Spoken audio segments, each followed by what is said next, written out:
Hey everyone, welcome back to another episode of Timberborn. And this episode is going to be a little bit different than the other ones. I updated my recording software and somehow it dropped my mic. So I recorded an entire session talking into my mic thinking that it was recording, and it was not. So I will give you what was happening and what was going on and what was going through my mind as I go through this, but this episode is kind of like a highlights reel and not actually in real time. But sit back, buckle up, because a lot of things happen. All right, let's get started.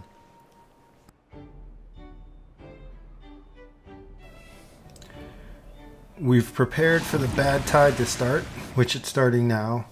And as I've seen this water flowing, we have an issue with the mine we were trying to uncover. So looks like I'm going to have to rethink how this is to try and get the water and now toxic sludge out of that mine underground ruin so I can build a mine on top of it. Just a little bit of redesign work there. Shouldn't be too much of a problem after this bad tide, that is. Yep. The disgustingness continues.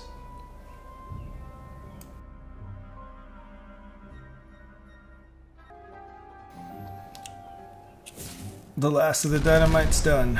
Alright, so now from here we can go ahead and put in our large water pumps so we can start using water out of this reservoir instead of having to rely on water out of the other reservoirs that I created. So this is going to be our primary source of water. Getting work on that. This bad tide's about halfway over, so let's see what else we can do during this bad tide. If not, we're just going to wait it out until the end.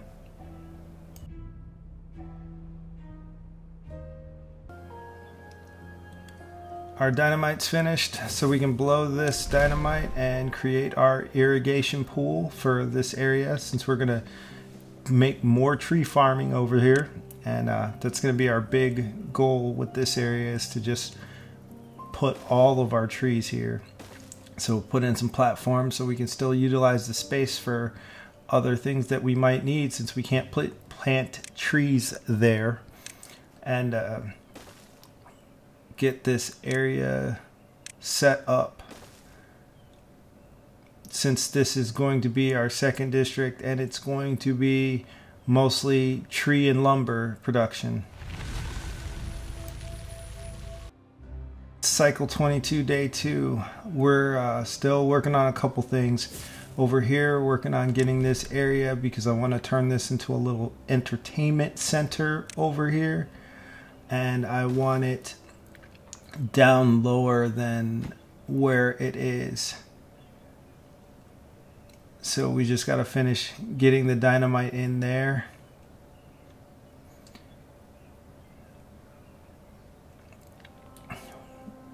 Yep, as we moved over these foresters, so we'd be able to put the district center there.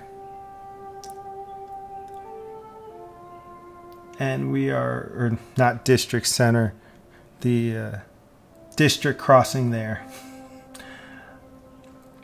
So back here we're looking at how I want to set it up, because our lumber mills and everything are going to be back here, and we're going to need power, so we're going to need to get up and have some windmills.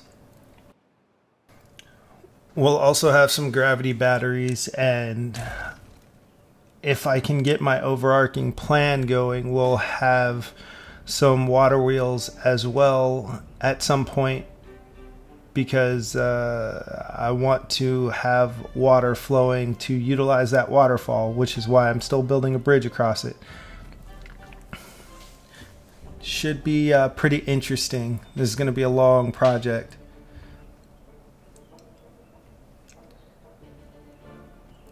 But I'm also need to figure out how I want to run the power. Do I want to run it straight across this bridge, or do I want to run it over?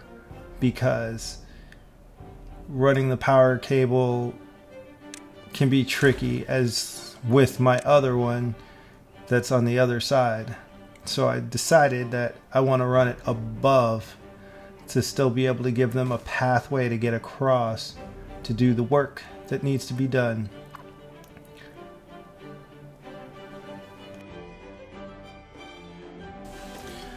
So placing the platform there, it gives me an access for stairs for my beavers to be able to get up here to start working on building the power structure and design. Although it is getting very far for them to travel, which will become an issue, but we can go ahead and set all of this up, put in some levees here so it's actually the same height, since I can't put in dirt blocks yet, terrain blocks, but the levee will settle it out to make it even.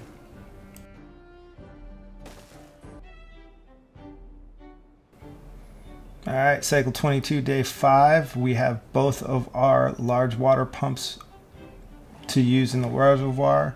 So one thing is we need beavers to man them. So let's turn off these pumps, or the single pump over here, and recruit them to both of the pumps over here so we can start seeing how much water we get, usage we get out of this, and open this up to try and completely fill it.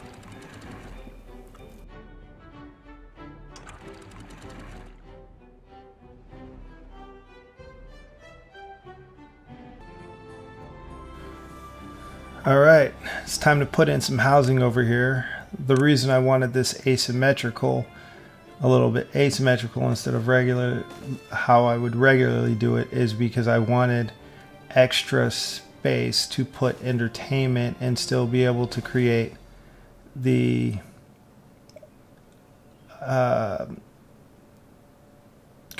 design that I wanted, is the best way to put it. So get started with some of this housing. This isn't going to be nearly as big as large of a complex as the other housing is, but I definitely wanted to make sure that I could get enough beavers into this space for this district and have a good housing area.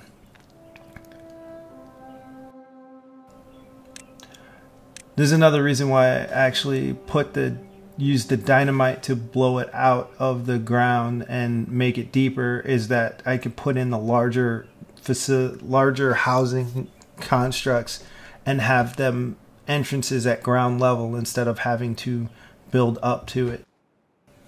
This allows me to have more beavers in this area without having to build up as high.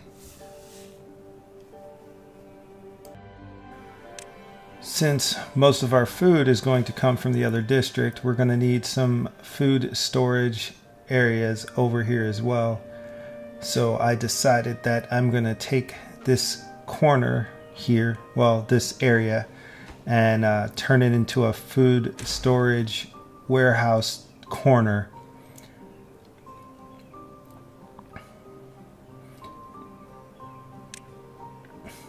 So we're going to create this L shape with our storage to try and use as much space as possible and be able to use the natural terrain. I could have dynamited a lot of this out, but I still want to use the natural terrain as much as possible instead of just terraforming every last thing. That gets a little bit tedious.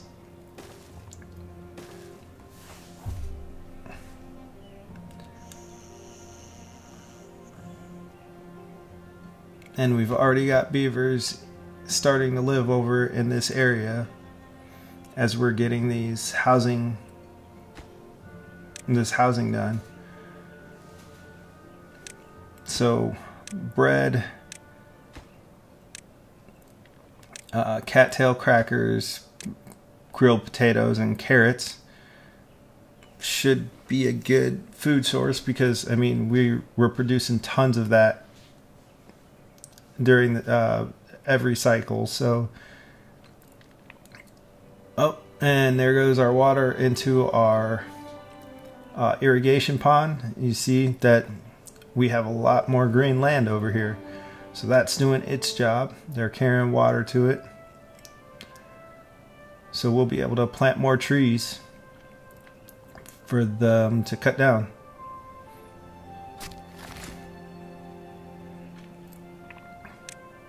So we're going to need a forester over here and place the forester there, and that should cover the entire area that I want to plant more trees in. But I think I want it back, further back onto this.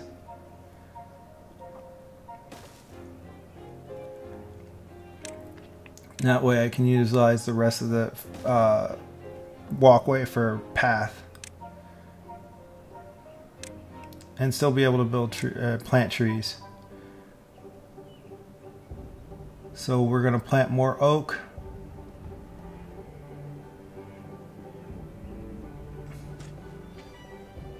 Then we're going to plant more pines.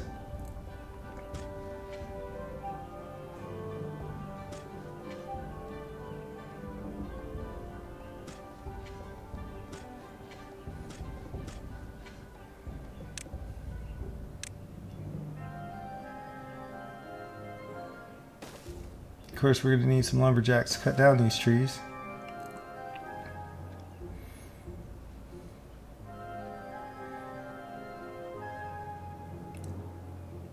And there's still a lot of planting space that we can use. So we'll throw in more oak over here.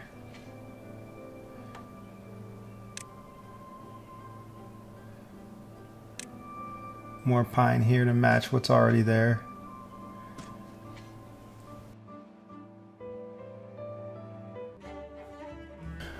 Going back over to our storage, I know I'm going to need more storage, so we can start building up a second level for this storage corner.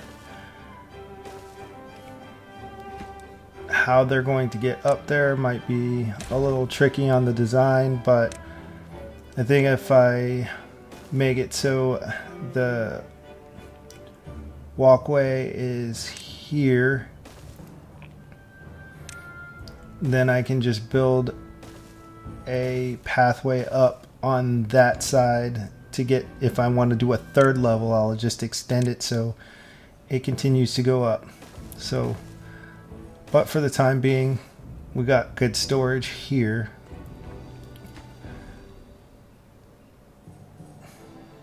And I will just duplicate what's there. So more bread, more cattail crackers, grilled potatoes, and carrots.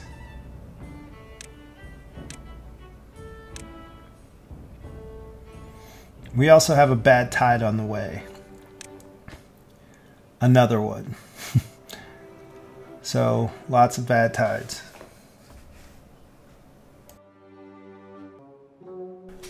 Our bad tide is going, but that's not slowing down our beavers productions. So we have a tapper shack here, and I just had to remember what else I actually needed to set up for them to harvest. So what we're going to do is we are going to plant some maple trees so we can start getting maple syrup, so we can start producing maple pastries. Yep, that's another thing that we can produce food-wise. So this should be a decent sized area for harvest maple syrup from maple trees. And we know it'll stay irrigated from the water. I also decided to change out those trees for maple trees as well. We have more than enough pine. So maple will be good there.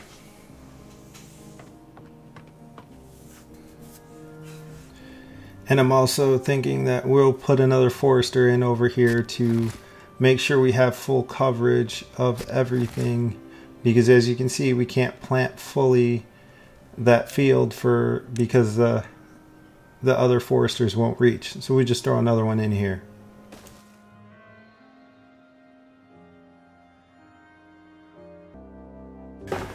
All right, our bad tide's almost done, but we're also almost done with building in the sustaining portion of this area. So I left that gap so we'd be able to put power conduits going straight up there, and we're, like normal, going to build the windmills on top of platforms so we can still get around underneath, because it's just so much easier that way. So then trying to make sure I have my spacing correct on building this, because if I want windmills, I need to know how many spaces in between that I need to run the power, and it's 2, because I couldn't remember that off the top of my head. So we will put a pathway there so they can get underneath, and we'll just start filling this in with platforms and windmills to make sure we have everything we need. And if you're wondering why I just didn't build platforms there instead of levees, it was, one, because I wasn't sure how that was going to work out, and if I was going to put windmills there or if I was actually going to put gravity batteries. But I wanted to make sure that it was at the same height as the regular terrain. And we got that forester up, and they're starting to build the trees. And quickly, before I got to that point, I remembered to set it to cut the trees, because that's one of my biggest things. I always forget to set the cutting area.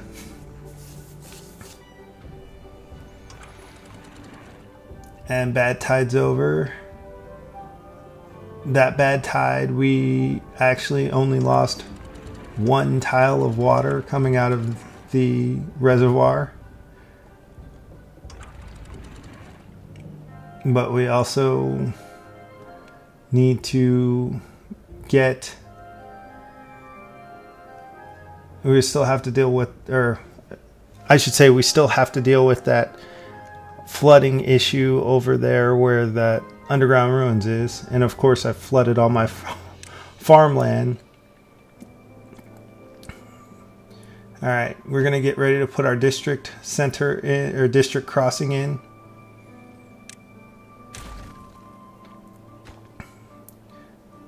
Because I feel like we're comfortably set up for our district.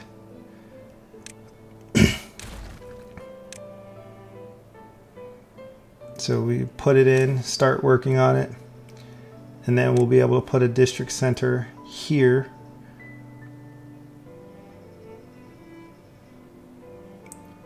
But I can't, because I forgot that to put the district center in, it needs to, the other pathways to the rest of the colony need to be cut. And it took me a little bit of time to figure that out. But the other thing is I didn't want to cut them until after the district crossing was built, because if I do that, it's completely cut off.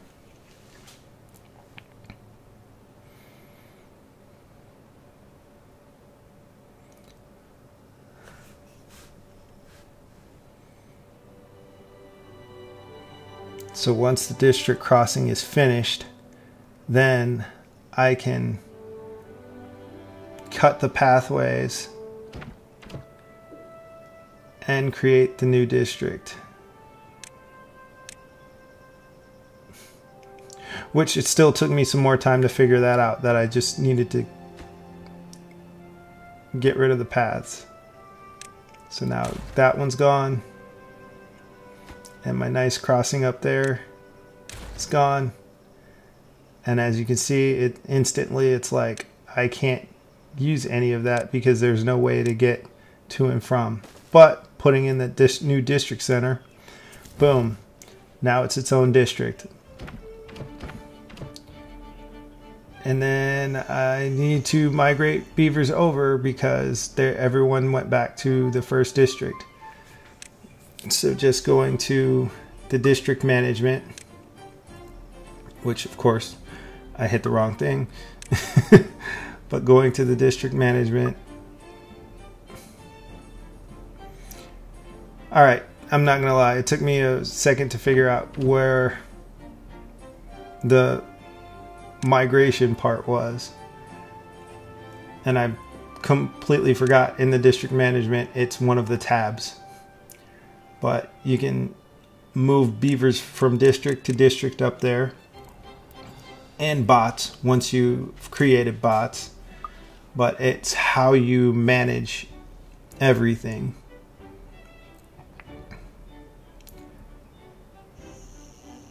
So now I have beavers over here, which you don't need a ton of beavers in a separate district because they will grow.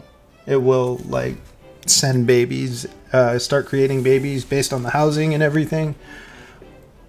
But I needed enough to be able to still work all of the things that are over here. So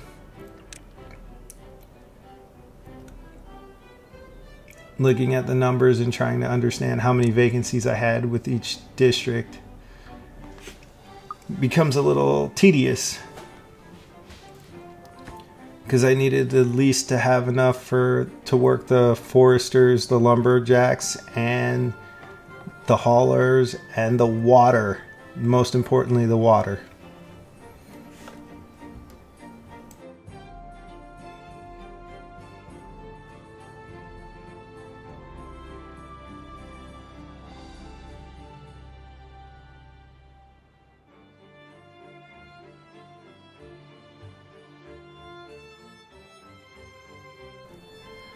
Now that these pathways are cut, they won't utilize those without another district crossing to get there, which is crazy because I can't fit a district crossing there, and I don't want to put one in the water or on that bridge in the water. I may make one later because that's a nice pathway to have, but irrespective, that's something to deal with later.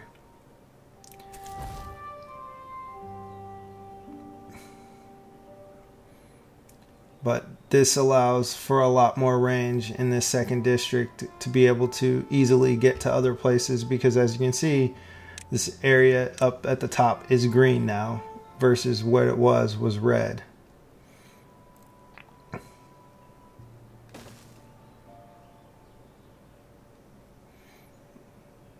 I'm trying to get my windmill spacing.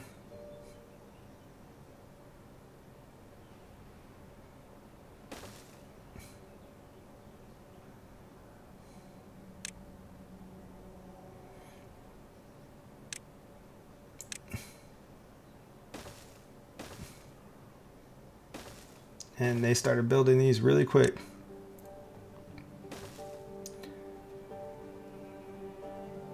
But they don't have anything else to build. So they are building it quick.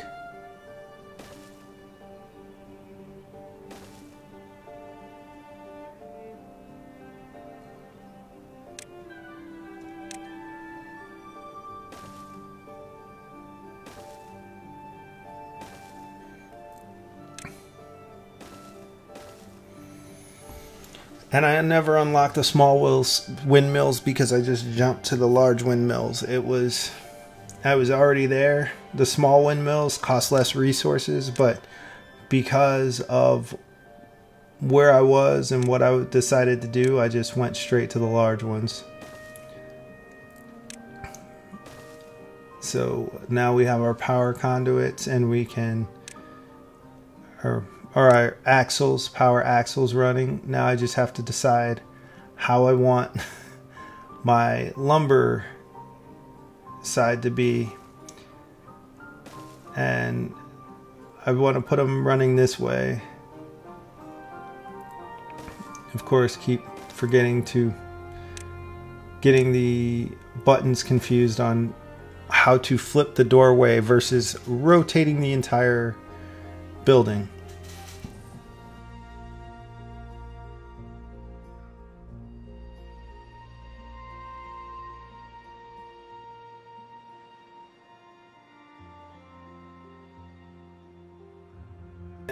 And coming back over to our reservoir, I forgot to set it so it would consistently fill after the bad tide. So we're gonna go ahead and fill it quickly, and then I'm sure as soon as it's done filling, I am going to flood those fields again, because I haven't figured out a better way to stop the water from overflowing when that happens.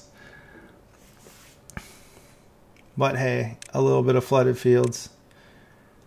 Alright, so we are going to start working on trying to figure out this situation and keep this underground ruins from flooding. And remember, the way you place items is the build order if they're all at the same priority.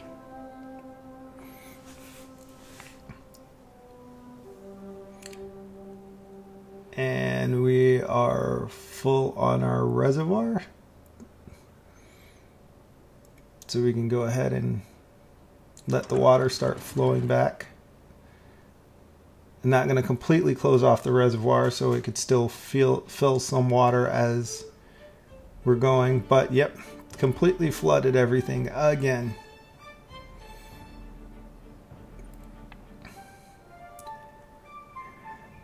Give it a little bit of time for it to dry out.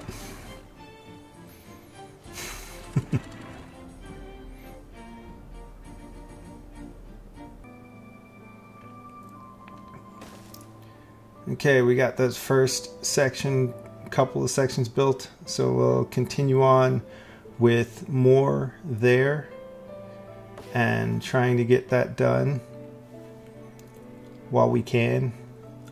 I don't know if there's a bad tide or a drought coming on the next one.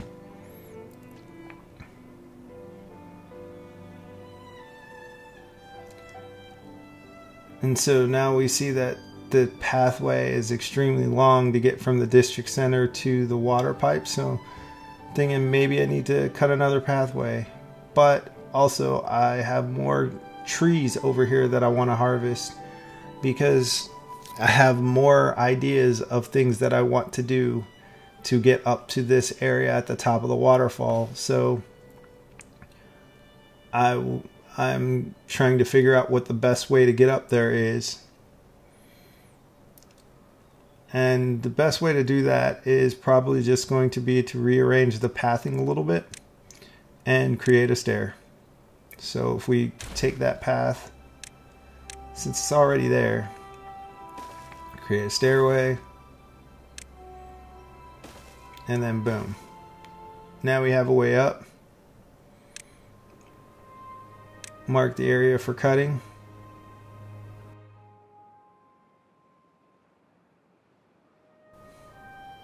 And then we just need ye olde lumberjack. My wood stores are actually starting to get low.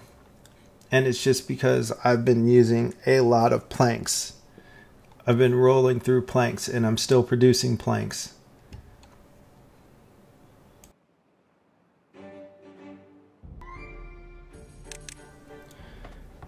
So, looking at our hauling post and our workers and everything, looks like everything's good and full. So go back to the district crossing to check it out. The district crossing, however many beavers you have assigned at the crossing, is how many carry the goods to transport across the district. So knowing that I have more beavers on one side than the other, I can get goods like food and everything faster on one side. but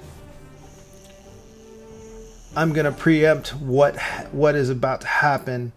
My water level is starting to drop, and I didn't realize it while all of this was going on. So right now I am building the next level I'm starting to build the next level for our housing over here, how I wanted to do it. And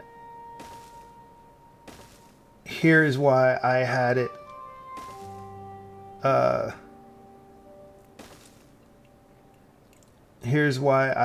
it differently on both sides. It's just for virtue of getting up to the second level.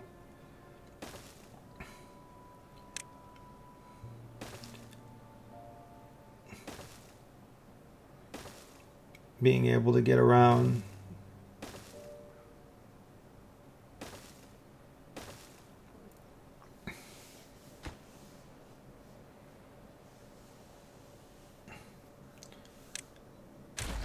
Then I kind of having second thoughts about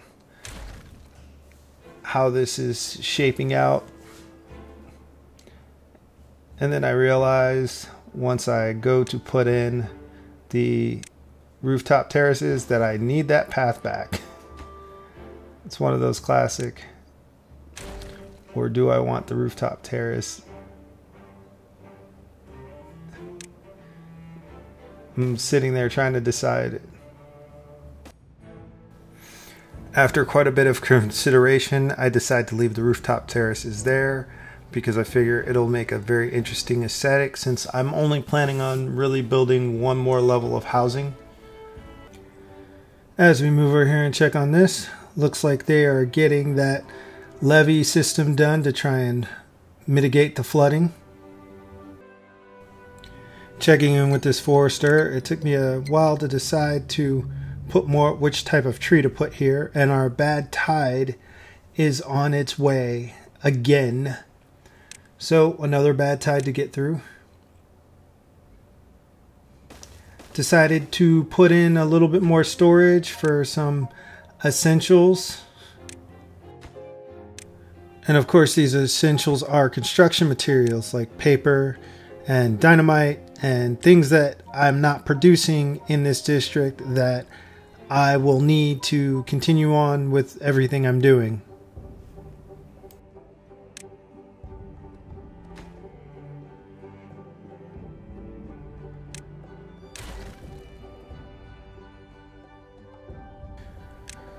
Then realizing that I needed other resources that I didn't have over here, like planks, because I wasn't producing them just yet because I had no windmills. So I was going to need planks to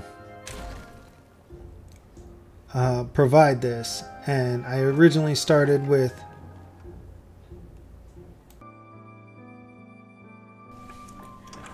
only a few hours left until the bad tide. I'm moving over here to make sure our water reservoir was topped off. And I should have seen something that should have caught my eye, but I didn't because my focus was on something else. And if you were observant these last couple minutes or last few seconds, you would have seen it too. And it was a little indicator that I should have used to understand that everything was about to go horribly wrong. And because I was so focused on making sure that everything was going to go right with the bad tide, I missed some things.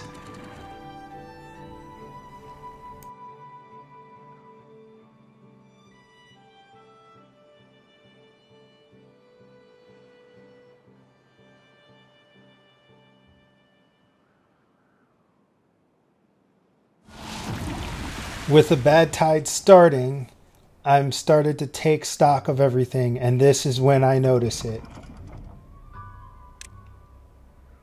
My wheels don't have any power, but why are all of these beavers thirsty? What's going on? And in my head, I'm like noticing it, but not really understanding what's going on. And then it finally clicks that the water has not been being transported to the other district. So now I'm in full panic mode because of the simple fact, if I don't figure something out very quickly, then I'm going to have a mass casualty event. And I'm struggling because I'm like, oh, well, if I just start these ones up, then maybe they'll transport the water. And it's not clicking in my head that they're not transporting water fast enough. So I've got to figure this out, and I've got to figure out what to do. And in my head, I'm just going like, oh my gosh, oh my gosh, oh my gosh, oh my gosh, oh my gosh. Like I said, paranoia sets in when you've had one too many mass casualty events. So after 30 seconds or so of thinking, not pausing the game and letting it run at maximum speed, I come to one decision and one decision only. And you'll see what that is. Because I'm still running it through my head and I'm like, no way to understand how to fix this in my head. And the timer's ticking. So I decide to just get rid of the district crossing. Get rid of the district, the second district. And this allows the beavers to move freely. But I'm also forgetting one thing. I have to reconnect the paths, which I finally get the idea real quick to start reconnecting the paths to make sure that they have a way around so they can get to the water. Because you see all these thirsty beavers headed right for the water.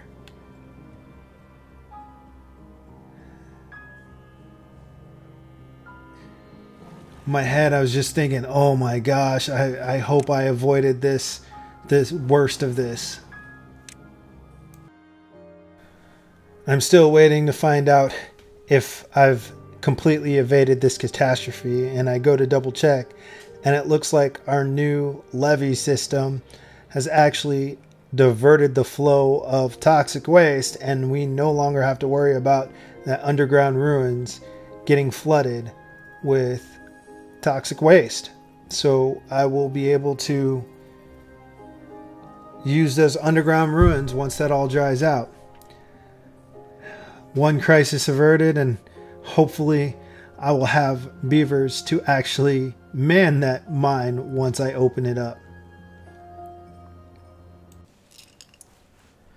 Another thing that's happened in the midst of all this is that I've actually gotten those windmills built, and I'm getting power for the lumber yard over there. So now I can decide if what I'm gonna put in place of these two lumber mills over here, since I'm moving all of my lumber production to the other side of the map.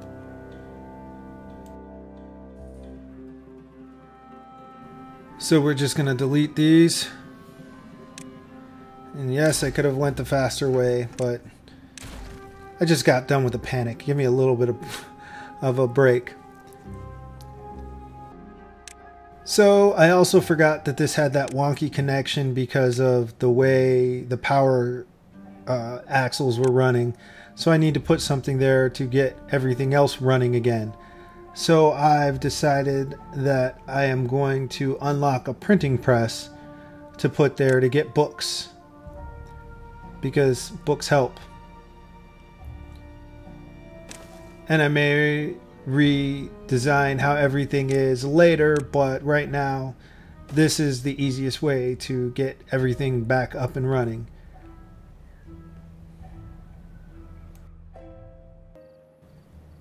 Noticing that my water's back rising, I'm checking on the tanks to see how much water they have in them, knowing that a lot of my beavers are still going straight to the source to get water. But by this point, I have actually not had a single beaver die of thirst, only of old age, which I'm pretty proud of that, because the panic was real.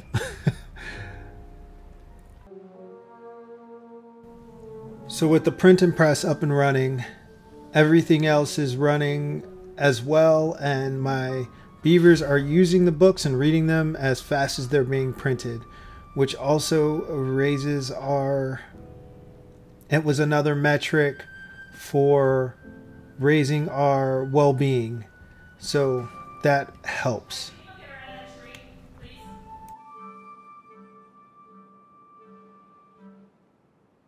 So I'm not going to lie, this has been an experience trying to voice over my own video recording and remember what I was saying while things were going on. But, like always, I really hope you've enjoyed this, and I hope to see you in the next video, where I will not have to voice everything over. And I was dreading this, which is why it took so long for this video to come out. But I'll see you guys in the next one. Peace.